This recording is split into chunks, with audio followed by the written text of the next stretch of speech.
মাত্র 5 মিনিটেরও কম সময়ের মধ্যে গুণোত্তর ধারার পদ সংখ্যা শিখতে চাইলে এই ভিডিওটা তোমার জন্য। এখানে বলা হয়েছে ধারাটির পঞ্চম পদ কত।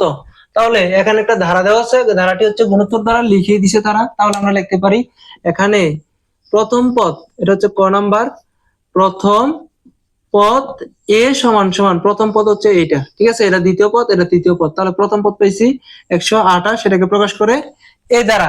এবং সাধারণ অনুপাত, সাধারণ অনুপাত আর সমান সমান, আর এর সূত্র হচ্ছে দ্বিতীয় পদ ভাগ প্রথম পদ, ঠিক আছে। সাধারণ অনুপাতের সূত্র হচ্ছে এটা। তাহলে দ্বিতীয় পদ কত আছে? দ্বিতীয় পদ আছে 64 ভাগ প্রথম পদ কত আছে? প্রথম পদ আছে 128। এবার যদি 64 দ্বারা 128 কে ভাগ করি, 64 দ্বারা 128 কে যদি আমরা ভাগ করি, পাইতেছি আমরা 2। তাহলে উপরে কিছুই নাই, পাইতেছি হাফ, আর নিচে পাইতেছি কত? 2, অর্থাৎ আর এর মান পাইতেছি আমরা হাফ। তাহলে বলছে পঞ্চম পদ।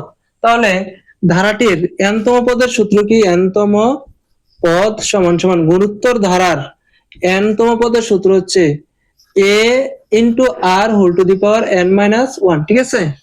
a into r to the power n minus 1, এটা হচ্ছে n তম পদের সূত্র। যেহেতু এখানে 5তম পদ বলছে, যদি আমরা 10তম পদ নির্ণয় করি, 10তম পদ, তাহলে n এর জায়গায় 10 লিখছি, তাহলে এখানে কি লিখবো? n এর জায়গায় 10 minus 1, অর্থাৎ a into r to the power 10 minus 1। যেহেতু 5তম পদ বলছে, তাহলে 5তম পদের সূত্র কি আসবে? 5তম পদ equal to a r to the power 5 minus 1, এটা হচ্ছে 5তম পদের সূত্র। তাহলে আমরা কি লিখতে পারি? সুতরাং 5তম পদ সমান সমান a r to the power 5 minus 1। তাহলে a এর মান কত? 128 ইন্টু আর এর মান কত? আর এর মান হচ্ছে half, into whole to the power, এই যে 5 থেকে 1 বিয়োগ করলে কত পাইতেছি? 4, ঠিক আছে। কেমন বুঝছো? এবার 128 ইন্টু 1 এর উপরে পাওয়ার 4 থাকলে 1ই হয়। 2 এর উপরে যদি পাওয়ার 4 দেই, অর্থাৎ 2 এর উপরে যদি পাওয়ার 4 দেই, তাহলে 2 কয়বার গুণন? 2 এর উপরে পাওয়ার 4 আছে, 2 আছে 4 বার গুণন, ঠিক আছে। যদি 4 এর জায়গায় 3 থাকতো, তাহলে 3 বার গুণ করতাম, 5 থাকলে 5 বার গুণ করতাম, যেহেতু 4 আছে সেহেতু 4 বার গুণ করলাম। তাহলে কত পেতেছি? 2 দুগুণে 4, 4 দুগুণে 8, 8 দুগুণে 16, অর্থাৎ 2 টু দি পাওয়ার 4 এর মান পেতেছি আমরা 16।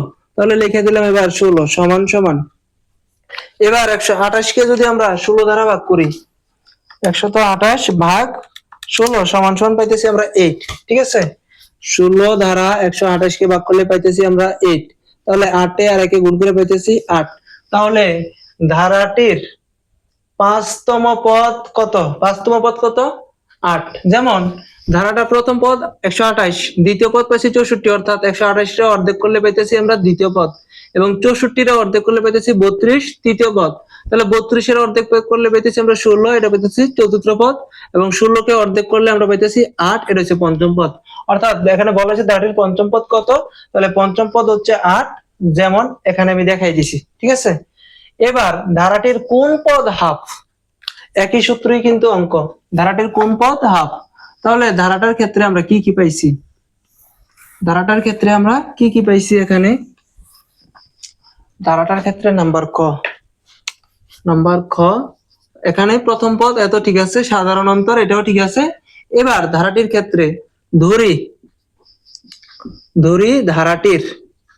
ধারাটির n তম পদ সমান সমান হাফ। বলছে না কত, কোন পদ হাফ? ধরলাম আমরা n তম পদ হাফ।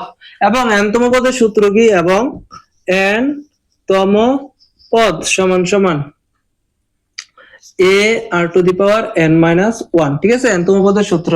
তাহলে এটাও হচ্ছে n তম পদ, এটাও হচ্ছে n তম পদ। তাহলে প্রশ্ন মতে লেখা যায় না এটা সমান সমান এটা, যেহেতু দুইটাই n তম পদ। তাহলে আমরা লিখতে পারি প্রশ্ন মতে a r to the power n minus 1 সমান সমান লিখতে পারি আমরা হাফ। এর মান কত আছে? এর মান হচ্ছে 128, যেমন এর মান 128 ইন্টু আর এর মান হচ্ছে half whole power n minus 1 সমান সমান পাইতেছি আমরা হাফ, বা half to the power n minus 1 সমান সমান পাইতেছি আমরা, এই যে 128 এসে গুণ অবস্থায় অপরপক্ষে গেলে হয় ভাগ, অর্থাৎ 2 এর সাথে আসবে 128, ঠিক আছে। গুণ থাকলে অপরপক্ষে কি হয়? ভাগ হয়। 1 এর সাথে এটা ভাগ করলাম, ঠিক আছে, 1 কে এটা দ্বারা ভাগ করলাম। তাহলে এবার কি লিখতে পারি? 1/2 whole to the power n minus 1। যদি আমরা n এর মান নির্ণয় করতে যাই, এখানে আছে হাফ, এখানেও বৃত্তি আমাদের হাফ মিলাইতে হবে। তাহলে এখানে বৃত্তি আমরা হাফ কিভাবে মিলাবো? এখানে আছে 1, এখানে পেতেছি 2 আর এটা গুণ করলে পেতেছি 256। অর্থাৎ 1 এর মান তো ঠিক আছে, 256 এর জায়গায় আমাদের 2 বসাইতে হবে, তাহলে যে আমরা মিলাইতে পারবো। তাহলে যদি আমরা মিলাই, তাহলে 256 কত হইলে মিলে? 256 2 দ্বারা কতবার গুণ করলে 256 হয়? হ্যাঁ, কতবার 2 গুণ করলে 256 হইতে পারে? 2 টু দি পাওয়ার দিলাম আমি 2 টু দি পাওয়ার 10, দেখি কত আসে, বেশি আসে। 2 টু দি পাওয়ার দিলাম আমি 8, 2 টু দি পাওয়ার 8 সমান সমান হইতেছে 1।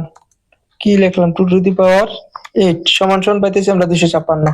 তাহলে 2 টু দি পাওয়ার 8 সমান সমান 256, অর্থাৎ 2 টু দি পাওয়ার 8 সমান সমান পাইতেছি 256। অর্থাৎ 2 কে যদি আমরা 8 বার গুণ করি, এভাবে 2 গুণন 2 গুণন 2, এভাবে 8 বার যদি আমরা গুণ করি তাহলে পাবো 256। তাহলে আমরা কি লিখতে পারি? বা half to the power n minus 1 সমান সমান 1/256 বদলে লেখা যায় 2 টু দি পাওয়ার 8, বা half whole to the power n minus 1 সমান সমান লিখতে পারি 1/8। এই 1/2, এই 8টা উপরে কিন্তু লেখা যায়। 8 যদি উপরে দেই, 1 এর উপরে যতই পাওয়ার দেই 1 1ই থাকে, এবং 8টা যদি 2 এর উপরে দেই তাহলে 2 টু দি পাওয়ার 8 থাকে। অর্থাৎ এটা আর এটা কিন্তু সম্পূর্ণ সমান। এখন কিন্তু আমরা এই বৃত্তি আর এই বৃত্তি উঠাই দিতে পারি, ঠিক আছে? এখানে আছে হাফ, এখানে হাফ, উঠাই দিলাম, সমান সমান। এখানে পাওয়ার কত আছে? n মাইনাস 1, আর এখানে কত আছে? 8, বা n সমান সমান 8 মাইনাস 1টা অপর পাশে আসলে হয় প্লাসের 1। সুতরাং n সমান সমান পাইতেছি আমরা 9, ঠিক আছে? অর্থাৎ এখানে ধারাটির কোন পদ হাফ? সুতরাং ধারাটির 9তম পদ হচ্ছে গিয়ে হাফ, ঠিক আছে?